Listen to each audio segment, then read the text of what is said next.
حباص الخير استاذ، ليش متأخر يا طالب؟ يلا على الفلقة. فكر الاستاذ راح يرفعني فلقة، اعطوني سبب مقنع للتأخير. عادي بسيطة، قل له ترامواي تأخر عن موعده. ما منين ترامواي؟ ما عنا ترامواي بسوريا. طيب شو رايك تقول له انه انت تكهربت الصبح ولا هيك تأخرت؟ ما عنا كهرباء بسوريا. شو رايك تقول له انه ستك ماتت؟ لك ستي ماتت 7 مرات يا زلمه، اذا ما بتعطوني حل مثالي ومقنع والله راح ادرس 12 ساعه متواصله مشان كل الخلايا. لا خلص لا كله الا الدراسه، تعبانين نحن، خلص راح نلاقي لك حل. قل له انه حبيبتك مريضه ورحت تطمن عليها. قل له حبيبتك مرضانه، الحب ممنوع عنا بسوريا. قل له انه ابوك بالمشفى. شلون؟ برافو عليك، جبتها، رايح له.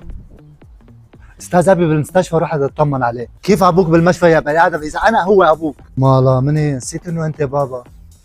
يا خلايا يا فشل، انتوا كيف بتنسوا انه الاستاذ بيكون ابي؟ ما تواخذنا، توترنا شوي. يلا اعطوني حل سريع، اعطوني شيء مقنع، عذر مقنع لاقنعه. قل له جارنا باع الديك، هاي قديمه. لقيتها. قل له في كلب هجم عليك بالشارع. مالا مني قديش هيك ذكي، نحن والكلاب عاملين اتفاقيه سلام، نحن وياهم عايشين نفس العيشه، يعني ما بيهجموا علينا ولا بنهجم عليهم.